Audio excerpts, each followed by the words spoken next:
we'll crack on with the patron questions. As you know, I do have a Patreon. Lots of people signed up to it. In fact, let me tell you how many. No, that's an important detail, but just to let you know, you're not alone. You're not a weirdo. You know, if you signed up to it. Yep, we have 559 people signed up to the Patreon. So if you want to add that and get that up to 600, you can go and you can support all the work I'm doing. Probably going to need the money once I'm blacklisted for all the Saudi stuff. Anyway, let's get on with it. This is obviously for May.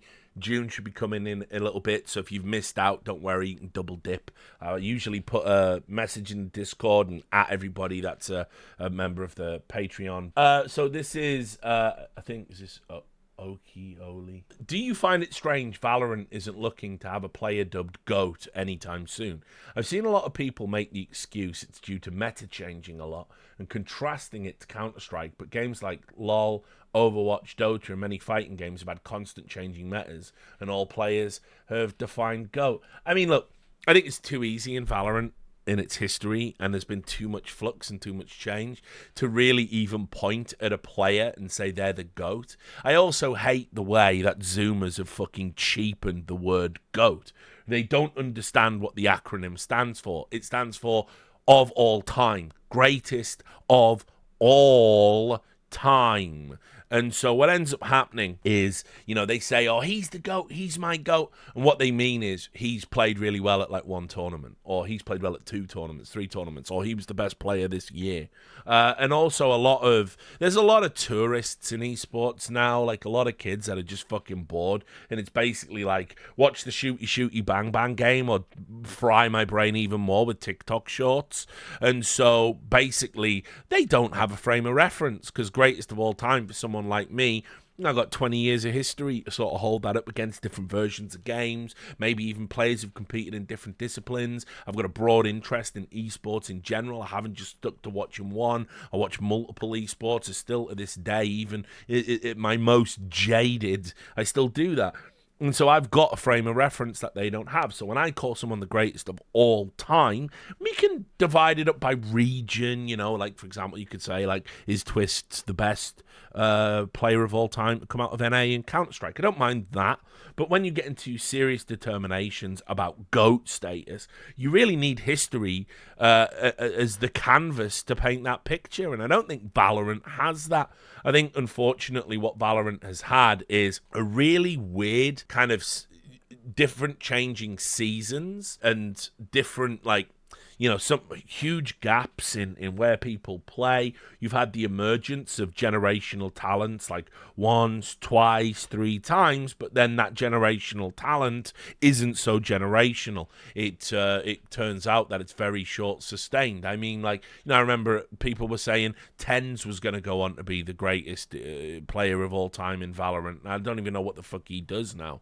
I think, is he just streaming? People were like, oh yeah, he's the best player in the world right now. He's going to do it for ages. And obviously, his career took a weird trajectory with all that Cloud9 bullshit. So it's kind of like, Valorant, I think there's just a lot of things that aren't really conducive to the conversation. But once we get an established regular season, regular output, spoiler, Valorant's going to join the Esports World Cup 2 as well. They couldn't make it work this year for scheduling conflicts, but they are going to do it again in future. And so once we have like a regular circuit that you can look at and understand and pace around, you do that for 3-4 years, then obviously, yeah, we can start talking about who the GOAT is and who isn't. I think the reason it's not as big a deal among the Valorant community is they just don't really, they haven't followed the game since the start. They just come onto the internet, it's all lights and colours and shapes and that. And then they just go, where's cool? And people say, oh, this is happening. Sentinels are playing. They're going to win a tournament. Yeah, I love Sentinels. I stand them. I love them. I followed them from the start. I really did. And then Sentinels fall off. You fell off, man. I don't even like Valorant anymore. Child's game. I'm going to go to CS2. Yeah. I love G2, me. Munacy's my favourite player. He's the greatest of all time. And it's just like, that's just what the average esports fan is these days. And there's a higher saturation of that in Valorant than there are in other esports for obvious reasons, because it's a newer esport that hasn't even carved out its own fucking scene yet. Frisky says, bonsoir mon ami Ricardo Louis. First, I want to say how thankful I am for the content you've given me over these last 9 years. You're legit the person who taught me journalism integrity when I was in high school and made me want to be a real journalist. By the way, Frisky, that's never my goal. I meant to drive you away from it. I always feel terrible when people tell me, I'm a journalist because of you. And you go, oh, fucking hell. If it wasn't for you and the other two horsemen, I likely would have listened to whatever Daddy Riot says without thinking instead of going down the path of enlightenment. Now that I've thanked you for keeping me up to date with the amazing and not corrupt world of esports, let me ask you about something more enjoyable. You've been getting lots of questions about television series lately, so I'd ask your opinion on two shows I haven't heard you mention before, Mad Men and Twin Peaks. So, Mad Men is, for me, the most overrated TV show. One of the most overrated TV shows of all time, actually. And it's not a popular opinion, but why would that surprise you? I think Mad Men is great in its central conceit, has good characters, good script, particularly in the early seasons. I think the writing is really tight before they do what a lot of shows do, which is we're at a buffet. The first plate, you go and you get like a little bit of this, a little bit of that, and a little bit of that, and the guy's watching, so I'm not going to... But then by season 4, you stack in all the drama, side stories, side plots onto the plate, and they become really convoluted and not very satisfying. You give people arcs just for the sake of giving them an arc without really thinking about it, and so Mad Men was guilty of that in later seasons for me. There's great scenes, though. You'll go on YouTube and you'll see scenes like the famous carousel scene, which is, the pitch to Kodak, and fucking Don Draper gives this incredible thing about, like, the carousel of the slides, the photos you take. It's the memories of your life. It transports you back to a time you can never visit. And the other guy who's having like problems tears up and stuff, and that sells the idea of the carousel to Kodak, and that's like great television, and it's really good writing. But realistically, those scenes are very few and far between. And I always felt the show overall was just a little bit too satisfied with the wink at the fucking... I didn't even wink, but whatever. The wink to the fucking... audience saying like, oh look, wasn't it crazy in the 50s, yeah? Wow, look how sexist they are. Wow, look, they're all drinking. Wow, they're all super, they're chain smoking. Look at it. It was mad, like it was mad back then, wasn't it? Wow, it was mad. And it's like, it's just, it's just like, yeah, I get it. Like, times have very much changed, mostly for the better. Good. Can we do the story? Like, but there's too much of that. Always liked the Jared Harris character and the cameo there, and him turning up dead and stuff. Spoilers. But so I watched it all. I watched it to completion twice. That sounds like I'm masturbating while I'm watching it. I'm not. Although there is a lot of sex in it. I've watched the entire series 2 times through, and I actually preferred the second time. I thought, like, it's one of those things where, because it's a time capsule in and of itself, it doesn't have the capability to age poorly. It's not anchored in any of the modern day bullshit. And what's he called? The main dude, Ham, I think is his surname. Is it Peter? Fuck, I don't know. Anyway, Don Draper is a great character, and he's well written. And yeah, John Hamm, that's it. And it's a fantastic performance. I think he's been an underutilized actor in Hollywood. I've seen him in a couple of good movies and really liked him. And yeah, the rumors are true. We've all seen the outline on those jog pants. So yeah, I mean, Mad Men for me, it's not anything I have any desire to ever like watch again soon. I can appreciate it on some level. It's like, I don't know, it's a fucking... I guess what pisses me off is it's like a 6.5, maybe 7 out of 10 that everyone has inflated to like a 9.5. And how did I feel about the ending? I mean, look, let's also be real. Long-running TV shows, they always fuck up the ending. So I never expect a good ending. Put it this way, compared to some ways TV series have ended, I'm thinking Quantum Leap, one of the worst endings all time. Game of Thrones, you'll always be my queen. Dexter. Lost. Yeah, it's no, I hated the end in a house. I hated the last episode. House. You not get what you need. We couldn't think of what to do, so we've given his best friend terminal cancer, and yeah, it's fucking trash. So yeah, I mean, like, but you know, is it top 10 greatest last episodes? No. Is it top 10 worst episodes? No. You know, it's kind of interesting that, like, you know, Don Draper is still Don Draper.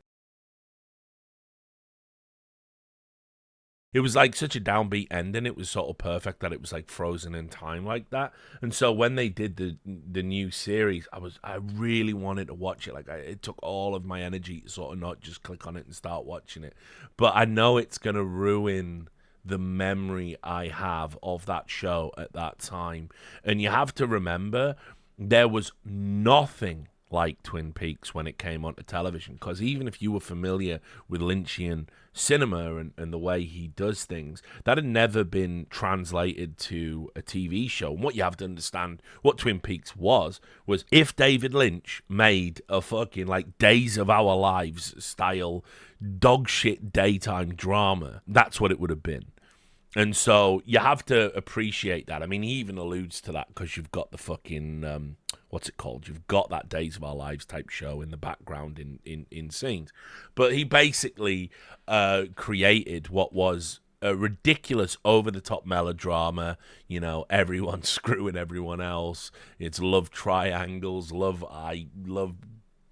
give me another shape, but rhombuses, I don't know. Everyone's involved with everyone else, and obviously there's this underlying horrific mystery of there's been this, murder of a teenage girl who was involved in some bad shit, and as you later find out, obviously the murderer was essentially a father who was also sort of demonically possessed. And it's what's great about Twin Peaks is this fucking tonal juxtaposition of it's a idyllic small town with all creepy shit going on behind the picket fences, which is perfect. You know, it's blue velvet. That's very Lynchian. You know, but the other aspect to it was it's also this fantastical world that, you know, Dale Cooper is able to tune into because he's very spiritual, and Kyle MacLachlan's absolutely perfect in the role. He's the wide-eyed optimist with an even, you know, an open heart and an open mind that is charmed by this small town that has these malignant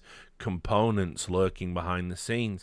I think it's a great TV series, and I have a lot of fond memories of watching it, although I can understand how people would bounce off it. It's very unique, and also, I would argue to a certain degree, being there and it being one of the first big event TV shows, a Hollywood director doing a fucking crazy murder drama TV show, it was really ahead of its time. You know, Twin Peaks was essentially the progenitor for prestige TV and stuff that you would later get with like Rome and all the HBO output. So, you know, the world owes Twin Peaks a lot, even if they don't know it. But all of which is to say, I love Twin Peaks. I am probably going to take the plunge at some point and watch the series, but I have the Twin Peaks season 1 and 2 on Blu-ray.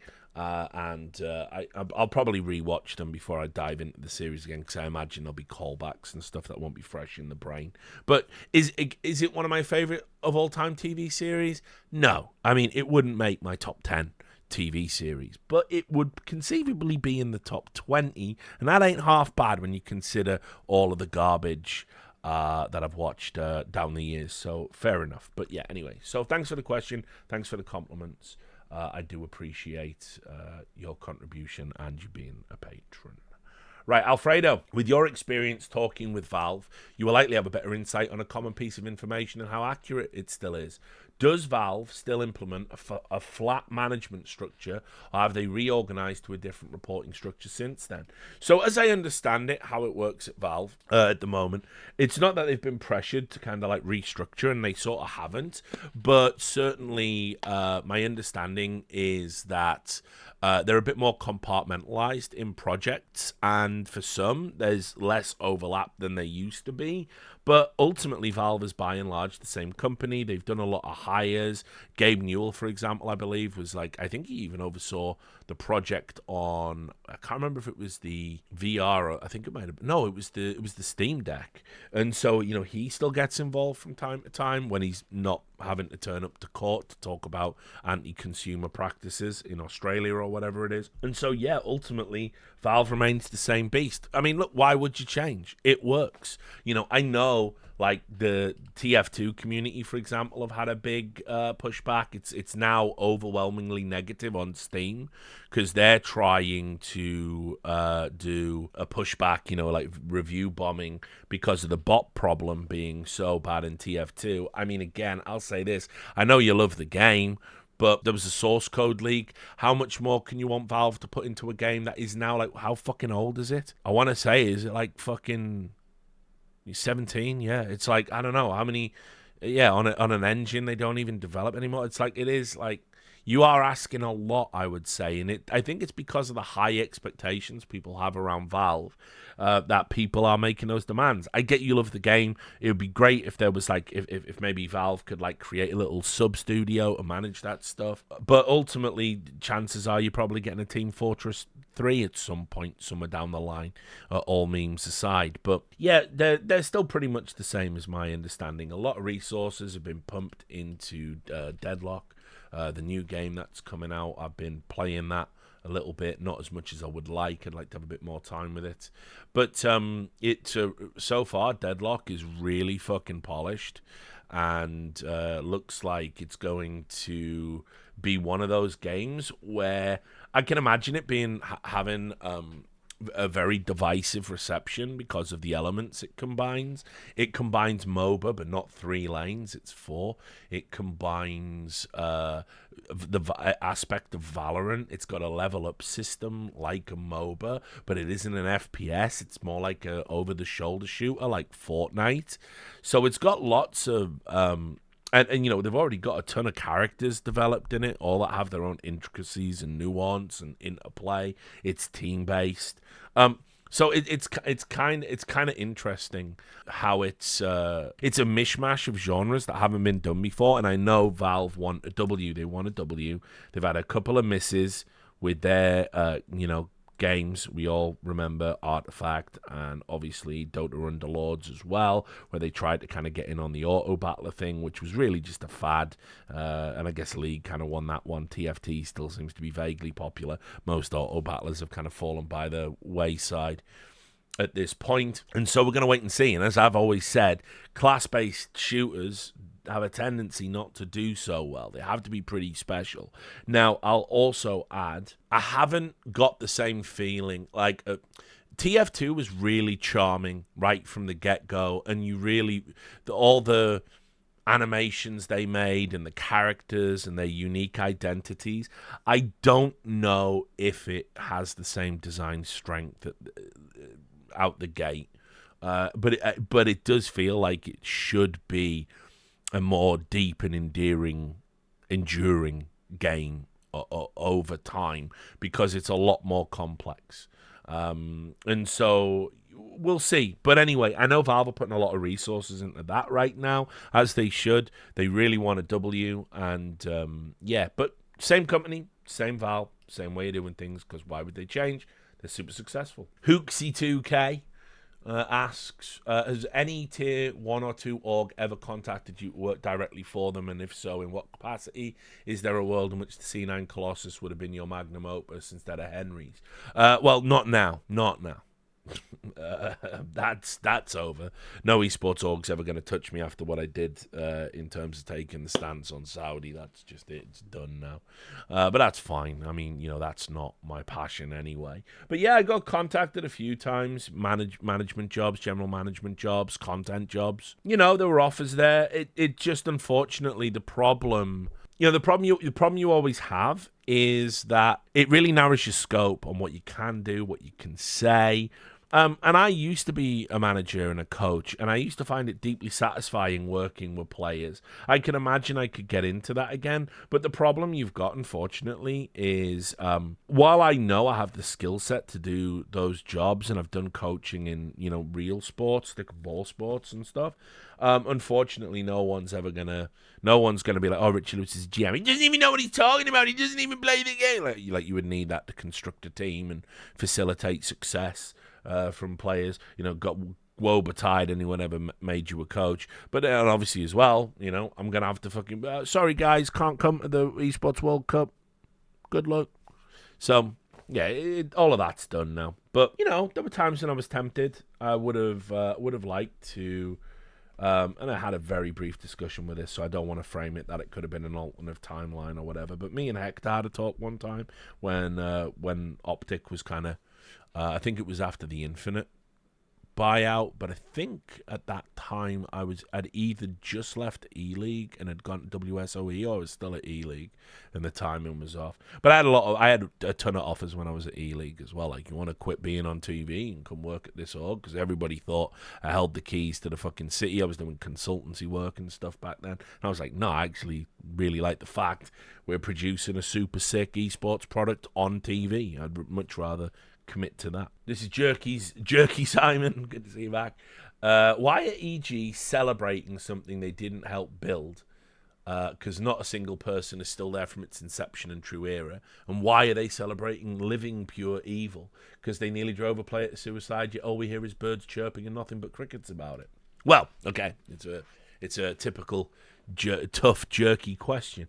I mean, look, for me, I didn't hate this that much, because ultimately evil geniuses still exist somehow for now. And yes, the people at the company had nothing to do with any of the earlier success they're celebrating, but I still think it's good that they acknowledge that history. I wouldn't want them to forego it because they know that people are going to insult them. Actually, I thought the video they put together with all the StarCraft moments in and all the great players that had played and all the other stuff, I thought it was really well done, actually. I liked it. And it's like, I have heard behind the scenes that all of the Peak 6 people are out now. They're down to a very limited amount of staff. They've removed all reference of Peak 6 and Nicole and that dark time in Evil Genius's history. It's all gone. And you can argue they're sweeping it under the rug, but, Peak 6 are out. The bad people are out. I'm willing to give them some clemency because I know a lot of people... I mean, a lot of people, you have to understand as well, a lot of people did quit Evil Geniuses. A lot of people walked. A lot of people really stood by their principles on that one. And the only reason we were ever able to get to the bottom of all of the abuse and horrible stuff going on behind the scenes was because whistleblowers reached out to journalists. So, I've always said it, I think esports is better with Evil Geniuses in it. On the second part of the question, it shouldn't surprise you that no one's talking about Danny. Riot were never completing that investigation. That was never going to happen. If you ever needed any proof about the League of Legends censorship complex, you can see it now. Travis conveniently recused himself. The guy who's now the commissioner for the league, worryingly, went and carried water publicly for the idea she did nothing wrong. It's just a systemic issue. What can we do? What can we do? Individuals mistreating people. What can we do? It's just a systemic. So, and obviously no one has addressed any of the other things they said. I mean, by the way, everything points to, it looks like even Danny himself was sort of like bought off to not talk about it. So, look, this is how it works. It's Riot Games. They control the narrative. They threaten journalists. They deny valid reporting. They fuck around with people behind the scenes. They compile dossiers on people. They leverage relationships to get intel or to harm people's careers if you don't go along with it. They do all these things while smiling and wearing a red t-shirt, and then years later they come out when they're fired and sacrificed at the altar of Mark Merrill's ego. They come out and turn around and fucking say, yeah, we always knew Riot was a bad company. And so obviously EG, being a bad company, they championed that executive that did those things. They championed that organization.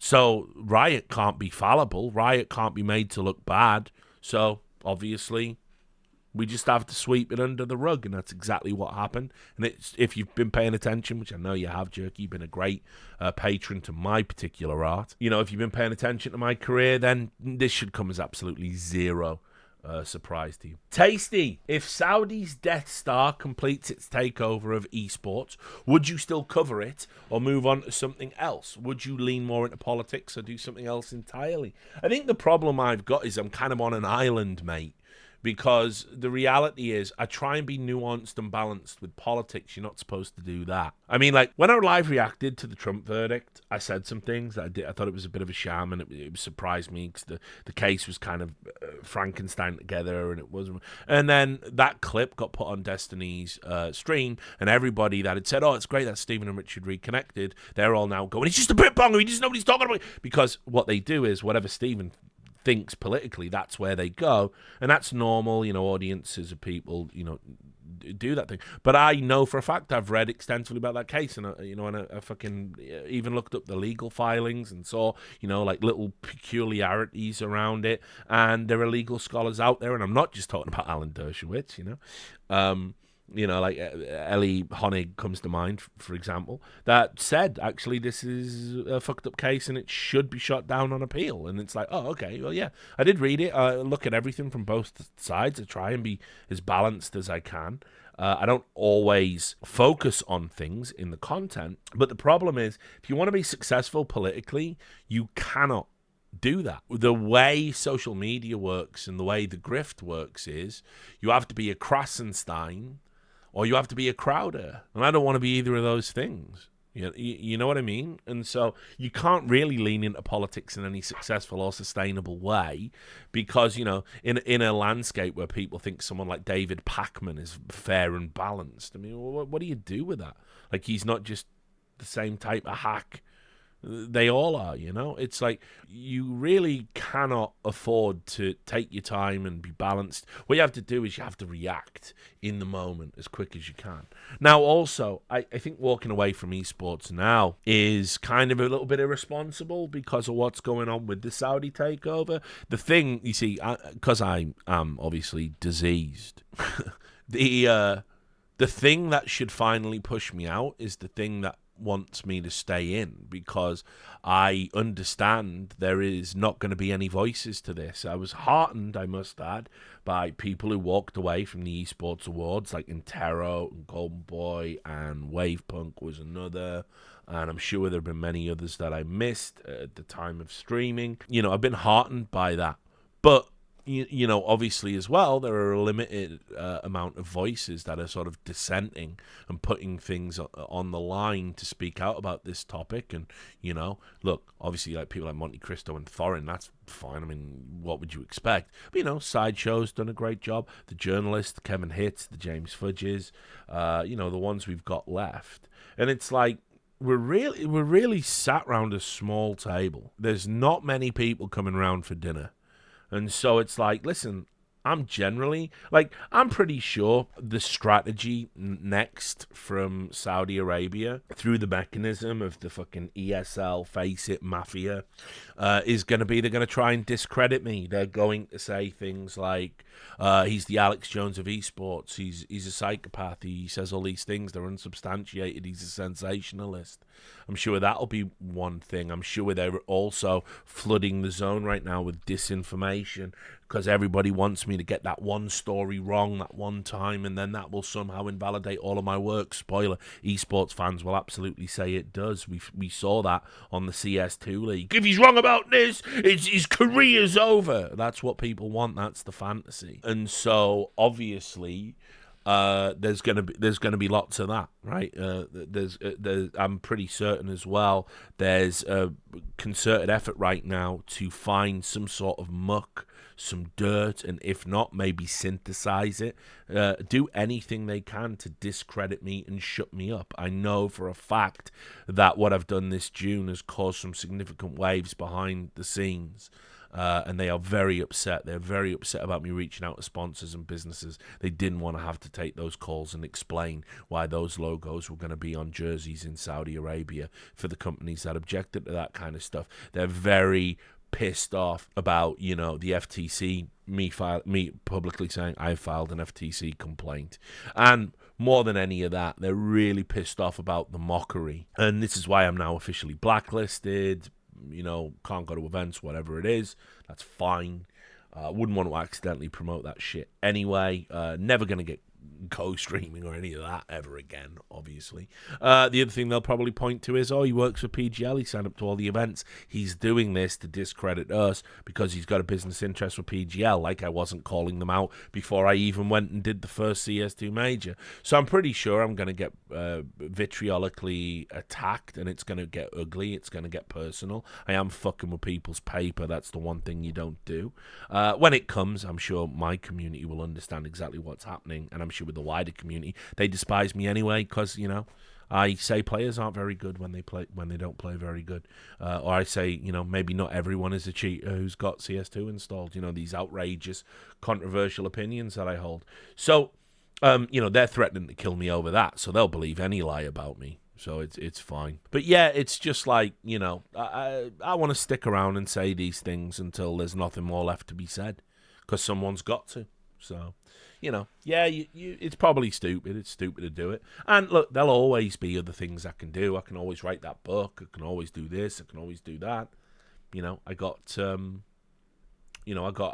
options. It's not like it would be the end of my career even if I quit esports. Like the biggest lie ever told about me, well, one of the many, but top 5 is that I'm only in esports because I couldn't do anything else, and it's like I turned down options to do other things to be here. I fucked up. I made the wrong choice, but I did choose it all of the same. Brecky Vic, I'm guessing that's Reykjavik having breakfast, says, why the fuck is the new Call of Duty 300 gigabytes to download? Well, you know why.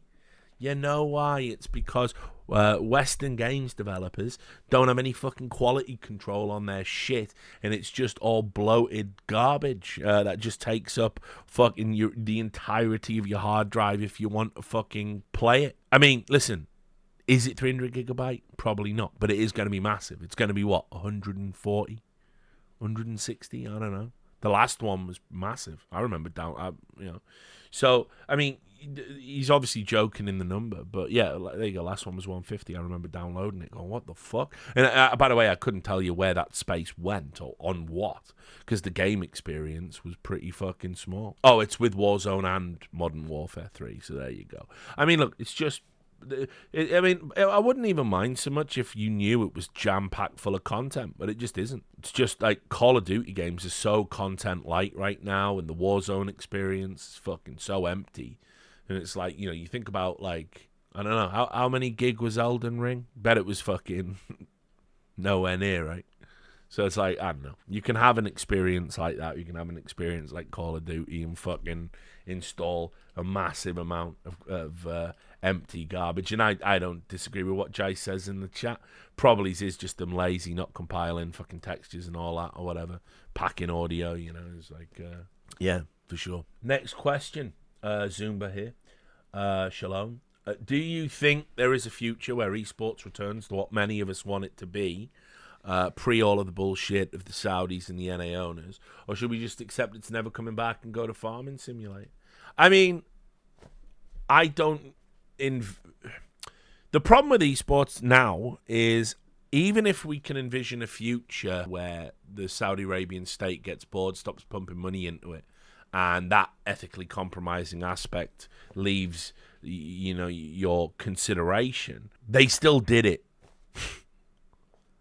They're still the same people, and they'll make that choice again and again and again. You heard Victor Goosens in a video say specifically, we will never make a choice contrary to the Team Liquid being a number one, you know, top tier esports org. There will never be anything that can happen that would make us choose against that.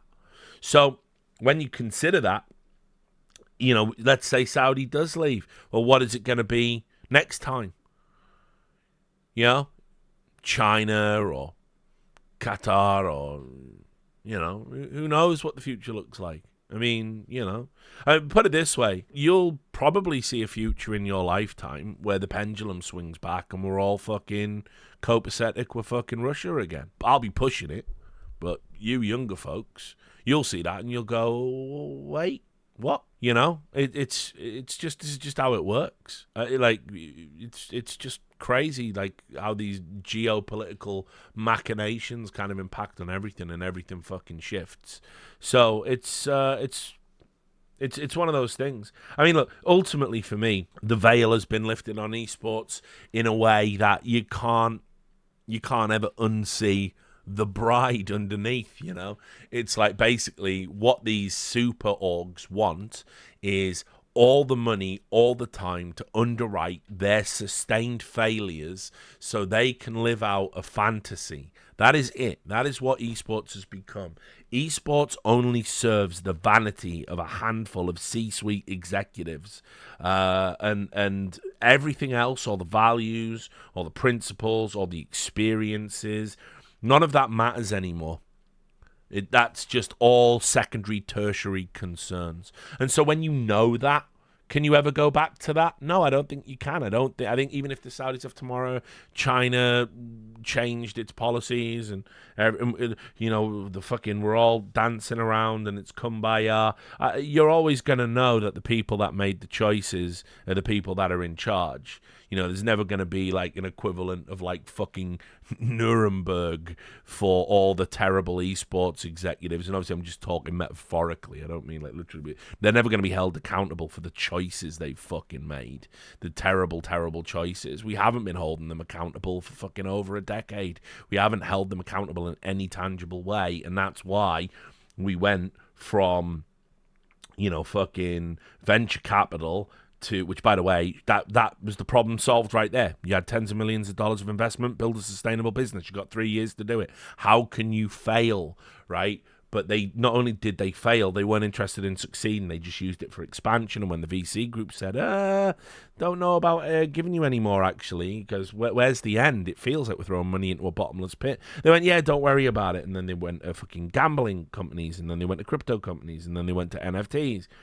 And then it was just, everything that they could get and grab, and every fucking tawdry sponsorship deal, and all the money, and then and franchise and fucking revenue shares, all of which was to the detriment of esports. And then we were left with nowhere to turn to except for bloodthirsty regimes, governments to bail out the hole they put us in. And they don't even think they're in a hole. They would never admit for 1 second that the Saudi Arabian takeover of esports is the result of their failures. They would never admit it, and it absolutely is. There's nuance to it. There's layers. The fans obviously take some of the blame, but ultimately their decisions, their choices, their vanity is what has ruined esports, and it's a handful of people. And so esports in the grassroots sense, like going to Farming Simulator, that will always be rad. Like there's nothing like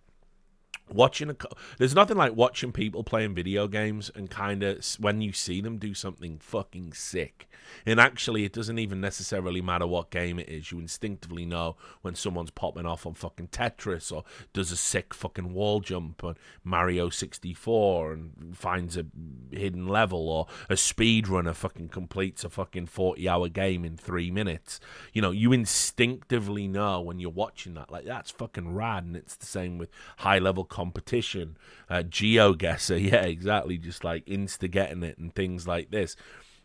So grassroots esports, the desire to see people do cool and excellent shit that you can't do in video games, that's not going anywhere for as long as video games are ubiquitous to culture. But the concept of esports as we saw it, the idea of taking the grassroots and putting it in the stadium and us all coming along for the ride, that dream is over. That dream is dead. The party is over. It's done. We've totally jumped the shark. There's nothing left after this, by the way, I don't think. I think if Saudi were to leave, what happens in terms of who it would be next? We've basically reached end stage esports, essentially, where only governments with vast sums of money and no scruples can afford to run the type of orgs like Fnatic and Cloud9 and G2 and Team Liquid and all these other people want to be. Mega Awesome Man, what is your criteria for seeking out unbiased reporting, and what do you use to make sure that's the case for what news you consume?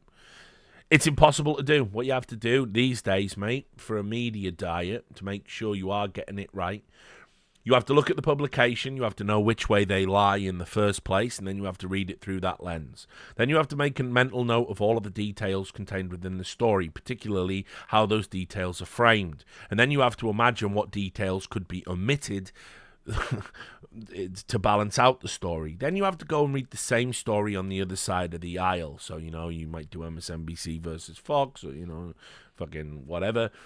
And then you have to look at the details that they lead front and center in their framing of the story and any details they could have omitted. Then you have to kind of compare the two. Then you have to wade into the shit show that's fucking social media. And then you have to look at what people are tweeting about it.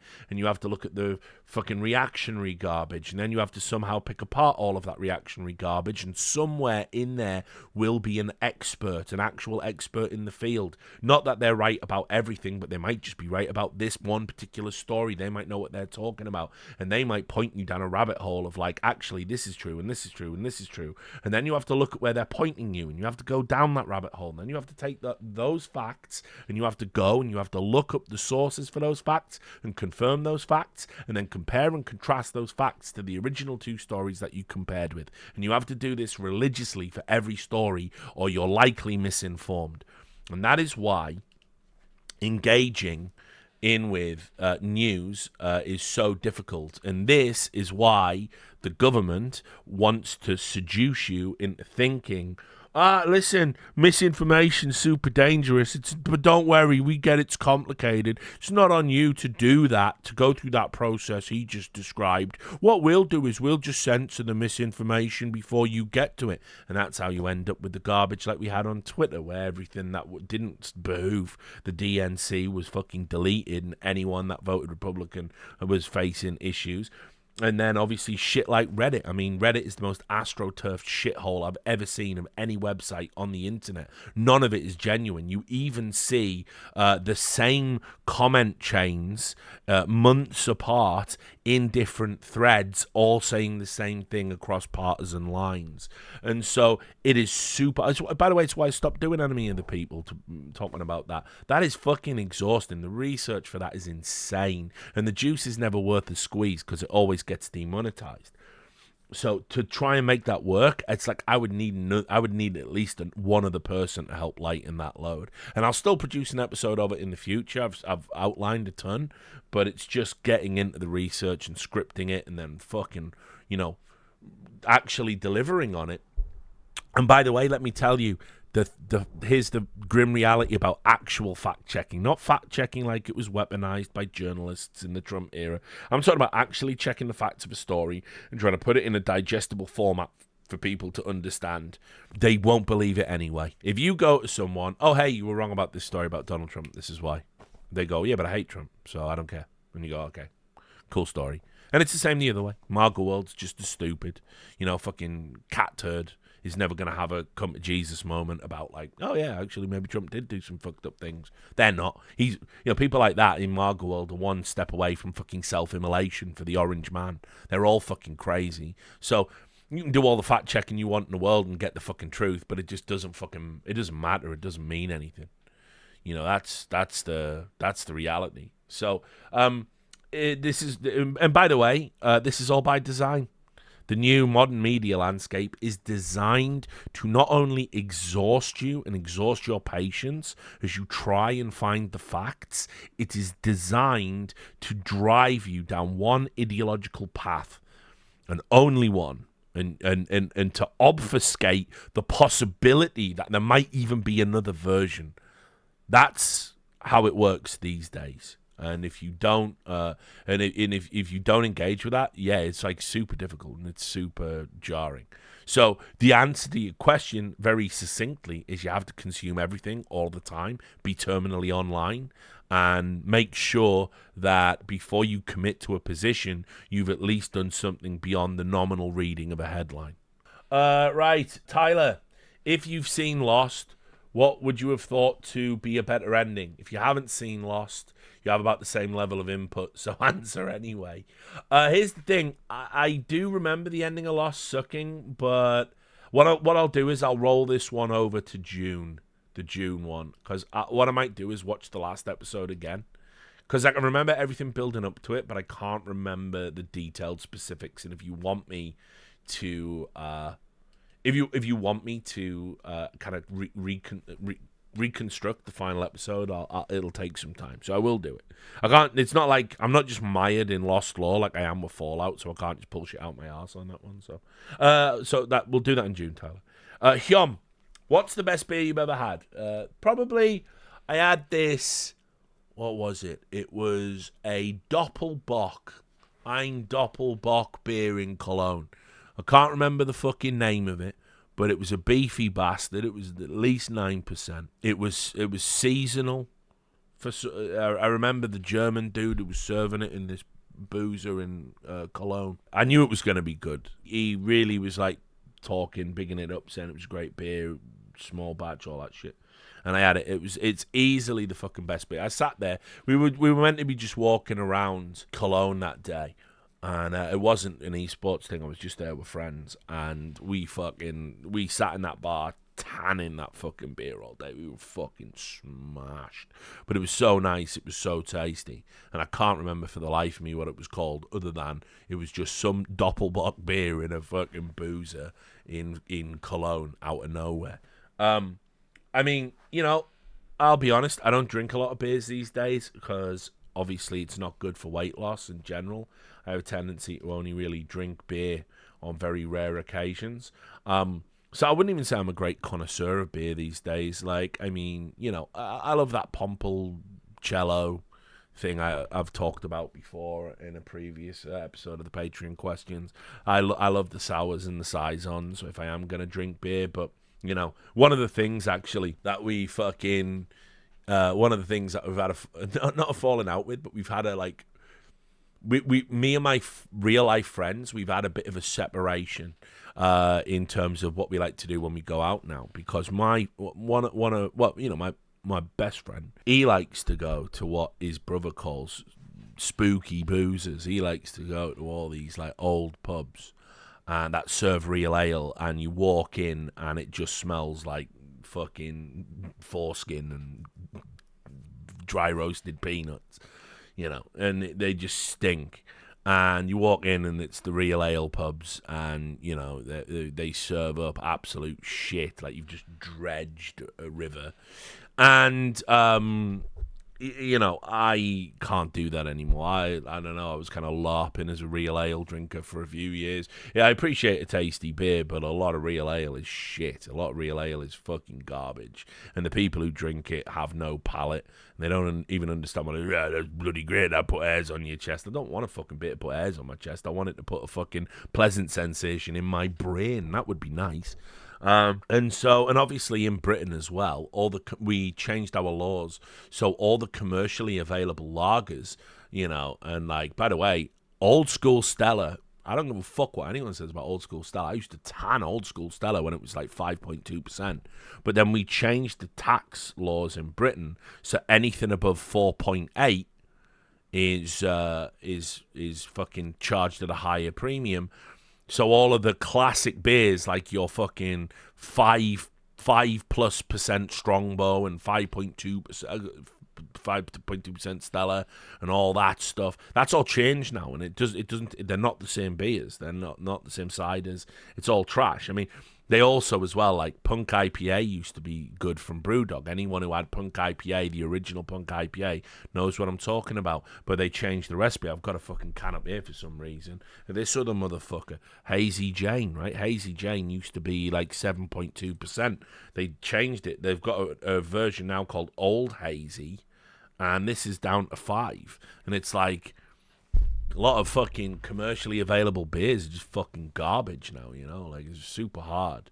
And like, by the way, drinking anything below 5 is an anathema to me. You know what I mean? Like it doesn't work. I may as well be drinking water. Like, I'm so fucking befuddled after decades of drinking, like of heavy drinking. The idea of like, well, yes, this is a delicious 4.2% beer. It's like, nah, I'm good. That's empty calories. It's not going to get me drunk. Like, we have to be talking 6.5 minimum for it to even justify going in my body. But remember, I don't even drink beer. Just have a scotch. It's fine, When we get to the beers that are as strong as wines, then I'm in. you know? So, but yeah, mega awesome, man. My father is in with Big Gull. What do I do? I don't know. I would need to know the specifics of what he's doing. What do you mean he's in with Big Gull? He's promoting seagulls. I have noticed the Big Gull operations have been creeping up recently. It's been coming across my timeline again. Sympathy for the gulls. You know, it's been coming back, and it's like, listen, guys, I'm not really in on that. We have to hold the line on gulls. But you know, but I'll also say, you know, I haven't had a gull incident for a while, so you know, fingers crossed. It was a lovely sunny day today. I was out getting my head polished, and you know, no seagulls out stealing chips in the city. Pretty decent. So, just to that question, Juicy, Justin, since you're a first-time chatter, are there many small microbreweries in the UK, or are they not really a thing? No, we got that. We got that. Craft ale is a thing. It's just like, it's as wanky and pretentious here as it is in the US. Although I would just argue not as good. That's kind of my take on it. But, you know, Brewdog was kind of the first big success story over there, and they now just churn out commercialized garbage, unfortunately, which is a shame. We even had a Brewdog.